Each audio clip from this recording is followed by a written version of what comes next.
Good morning, students. I hope you all are fine.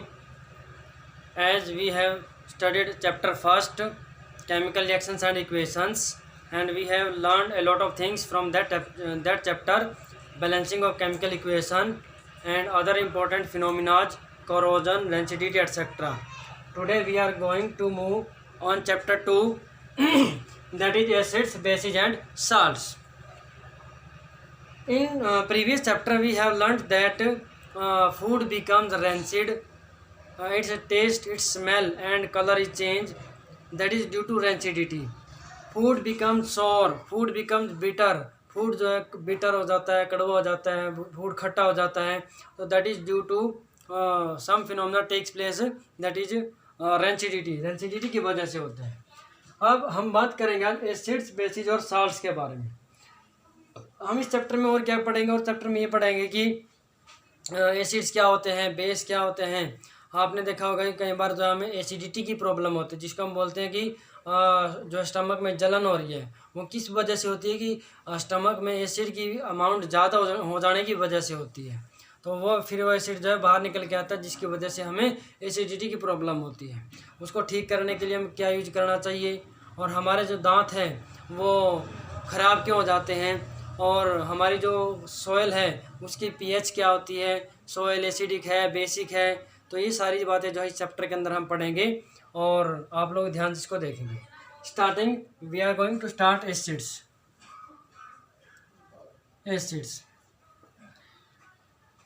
देखो students, बहुत सारे methods हैं एसिड्स और बेस को डिफाइन करने के. हम बेसिक से स्टार्ट करेंगे, धीरे धीरे जो है we will move toward the more complex one.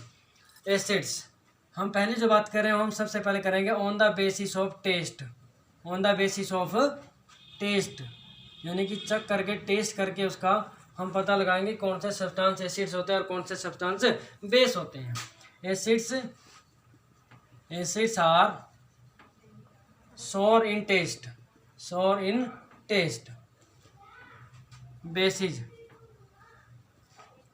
Bases are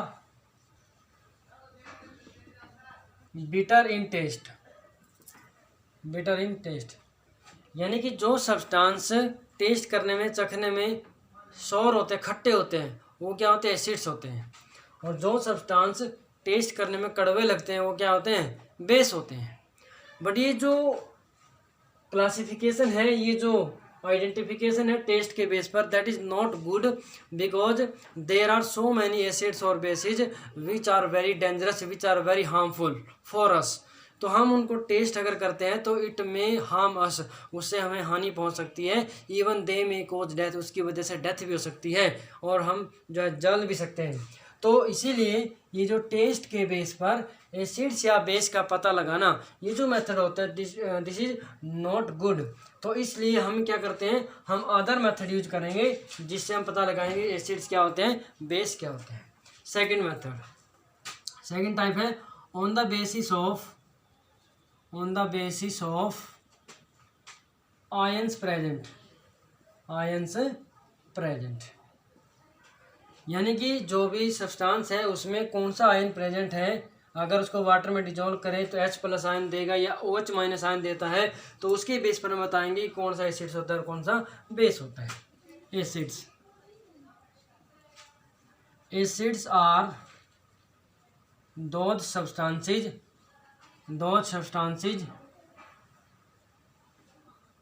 which give H+ ion when dissolved into water.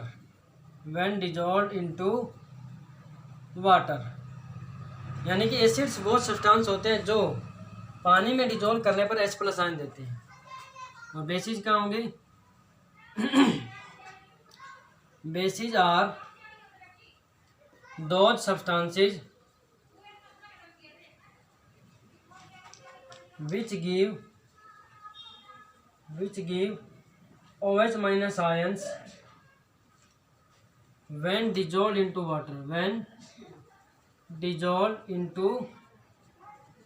water.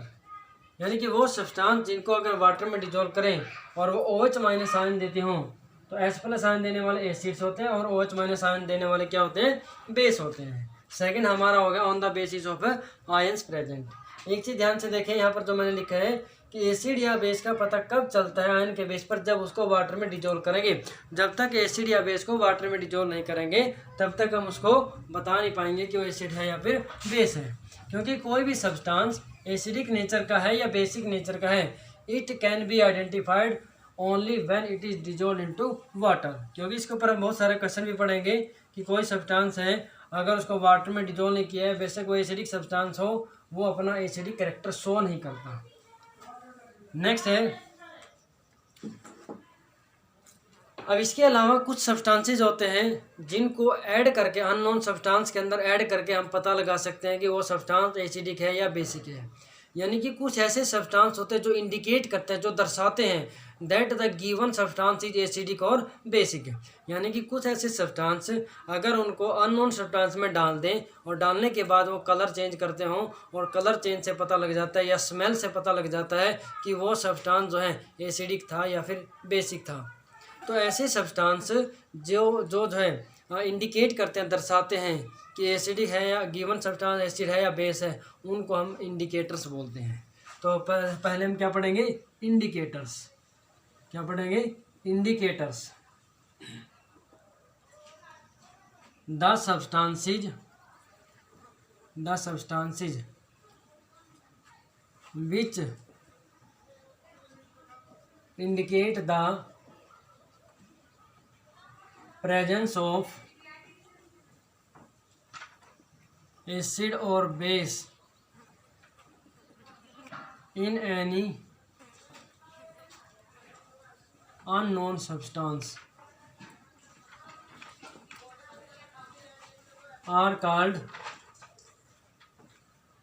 indicators। अभी हमने बोला कि वो सब्सटेंस जो इंडिकेट करते दर्शाते हैं किसको, प्रेजेंस ऑफ एसिड और बेस। किसी अननोन सब्सटेंस में एसिड है या बेस प्रेजेंट है, उसकी प्रेजेंस को दर्शाने वाले सब्सटेंस क्या होते हैं, इंडिकेटर्स होते हैं। मेनली जो है इंडिकेटर्स दो टाइप के होते हैं। First is natural indicators, second is artificial indicators. Second कौन से होते हैं, आर्टिफिशियल इंडिकेटर्स। ये जो इंडिकेटर्स को क्लासिफाई किया गया on the basis of source, इसके बेस पर किया गया है, सोर्स के बेस पर किया गया है। यानी कि इनका जो सोर्स है, these are naturally occurring substances, ये नेचुरली जो है नेचर में पाए जाते हैं। These are made in laboratory, इनको लेबोरेटरी के अंदर बनाया गया है। तो ये क्या होते हैं, आर्टिफिशियल इंडिकेटर। ये क्या होते हैं, नेचुरल इंडिकेटर। फॉर एग्जांपल, इसमें जो एग्जांपल हम लें, जैसे कि टर्मरिक, क्या है, टर्मरिक हल्दी है, नेचुरल इंडिकेटर है। कैसे है, देखो ध्यान से। अगर मान लो आपने देखा होगा कि अगर कपड़ों पे कई बार क्या होता है, जो हल्दी गिर जाती है यानी कि कड़ी गिर जाती है, तो हमारी जो शर्ट कैसी हो जाती है, येलो कलर की हो जाती है। येलो कलर की हो जाती है, उसके ऊपर येलो कलर का जो है स्पॉट लग जाता है, धब्बा लग जाता है। फिर जैसे हम उसको साबुन के साथ रगड़ते हैं, धोते हैं, तो हम क्या देखेंगे कि that reddish spot turns into reddish brown. ये येलोइश जो स्पॉट था, येलो कलर का जो स्पॉट था, रेडिश ब्राउन कलर में चेंज हो जाता है। तो this change of yellow colour into reddish brown, ये क्या इंडिकेट करता है कि जो वो सब्सटेंस, जो साबुन उसके ऊपर लगाई गई है, वो क्या है, बेसिक इन नेचर है। क्योंकि टर्मरिक जो हल्दी है, ये बता रहे हैं कि कलर चेंज करके कि वो सब्सटेंस कैसा है, वो एसिडिक है या बेसिक है। तो उसे हमें क्या पता चला कि साबुन जो है वो क्या होती है, बेसिक इन नेचर होती है। आर्टिफिशियल इंडिकेटर जो होते हैं हमारे पास जो लेबोरेटरी में प्रिपेयर होते हैं, इसके एग्जांपल जो हमारे पास हैं, उसमें आप हमारे पास क्या होता है, लिटमस इसमें भी होता है, उसमें भी कर सकते हैं। एक होता है लिटमस पेपर या लिटमस सॉल्यूशन। लिटमस सॉल्यूशन ये लिचेन नामक प्लांट होता है, लिचेन LICHEN, लिचेन नाम का एक प्लांट होता है, और उस प्लांट से जो लिक्विड एक्सट्रैक्ट किया जाता है उसे हम क्या बोलते हैं, लिटमस सॉल्यूशन बोलते हैं। ठीक है, ये दो टाइप का होते हैं, रेड लिटमस और ब्लू लिटमस। इसको हम पेपर की फॉर्म में भी प्रिपेयर कर सकते हैं। और यहाँ पर जो है आर्टिफिशियल इंडिकेटर्स में एक आपका है फिनोल्फ्थेलिन,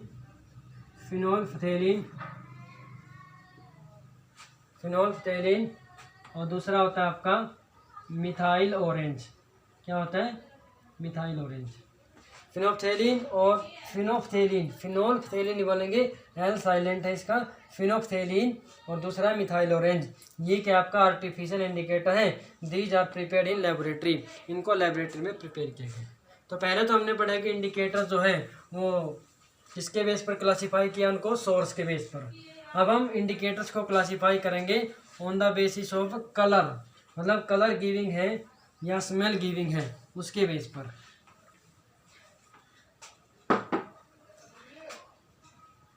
इंडिकेटर्स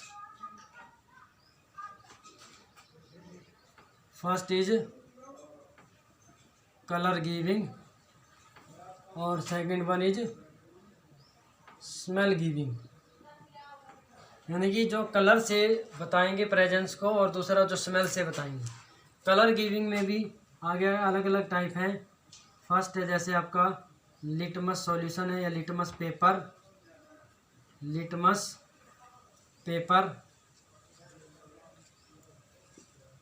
दूसरा आपका फिनोल्फ्थेलिन,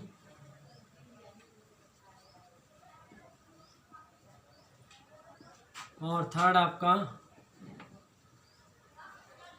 मिथाइल ऑरेंज। देखो लिटमस पेपर वैसे पर्पल कलर की डाई होती है, बट आगे फर्दर ये दो टाइप का होता है, रेड लिटमस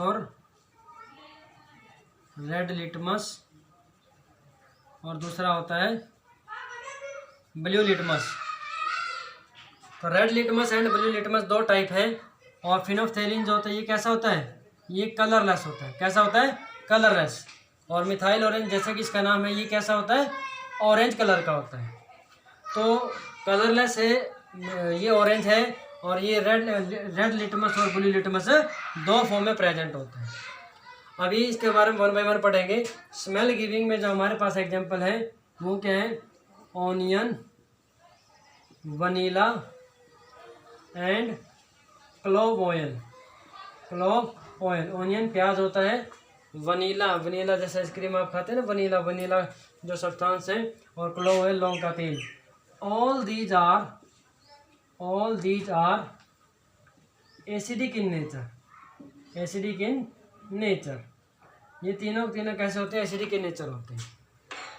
अब ध्यान से सुनना कि कोई भी एसिडिक सब्सटेंस एसिड के साथ रिएक्शन नहीं करता, बेस के साथ रिएक्शन नहीं करता। तो ये आपको चीज़ समझना है, एसिड बेस के साथ रिएक्शन करेगा और बेस एसिड के साथ रिएक्शन करेगा। एसिडिक सब्सटेंस एसिड के साथ रिएक्शन नहीं करता, बेसिक सब्सटेंस बेस के साथ रिएक्शन नहीं करता।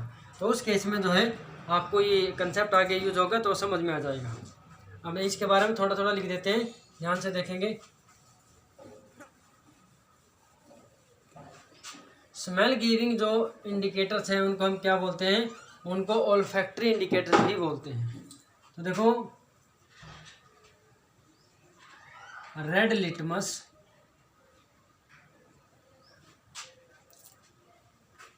पहले ब्लू की बात करते हैं, ब्लू लिटमस।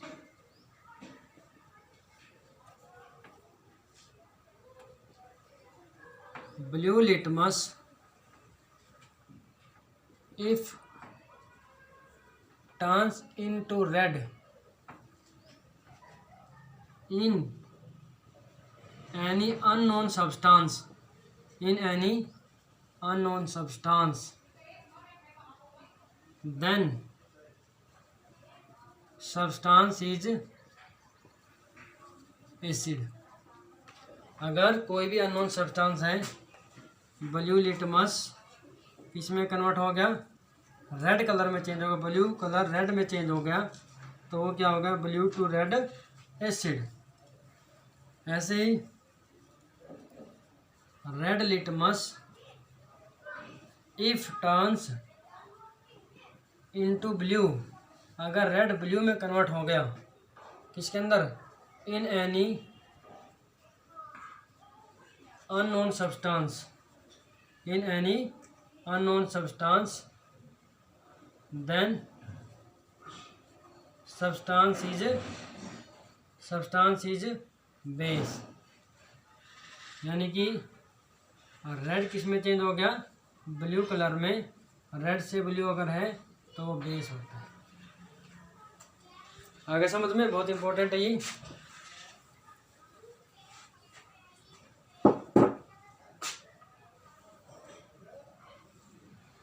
फिनोल्फ्थेलिन की बात करें, फिनोल्फ्थेलिन की,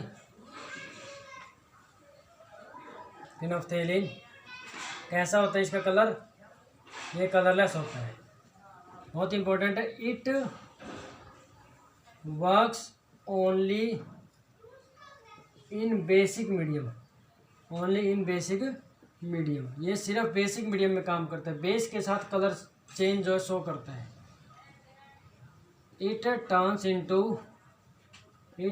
into pink colour in any basic substance. किसी भी बेसिक सब्सटेंस में ये पिंक कलर में चेंज हो जाता है। मिथाइल ऑरेंज, ये किस कलर का होता है, ऑरेंज कलर का होता है। और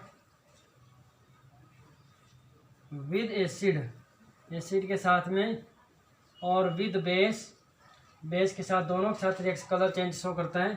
with acid it turns into red, acid के साथ ये रेड कलर में चेंज हो जाएगा। और विद बेस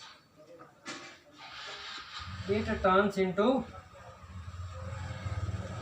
येलो कलर।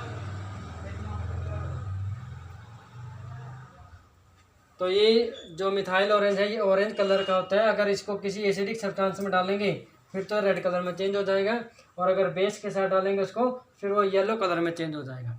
तो इस तरीके से चेंज इन कलर कैसा है उसके बेस पर हम आइडेंटिफाई कर सकते हैं, ब्लू लिटमस यूज करके, रेड लिटमस यूज करके, या फिनोल्फ्थेलिन यूज करके, मिथाइल ऑरेंज यूज करके। And the last one is olfactory indicators, यानी कि जो हमने अभी पढ़ा था ना स्मेल गिविंग, उनको क्या बोलते हैं, ऑल्फैक्टरी इंडिकेटर्स बोलते हैं। ऑल्फैक्टरी इंडिकेटर्स, ऑल्फैक्टरी जो वर्ड है ना इसको स्मेल के लिए यूज किया जाता है। Olfactory indicators which indicate presence of acids or bases on the basis of smell। तो कैसे आइडेंटिफाई करते हैं, with basis smell of olfactory indicator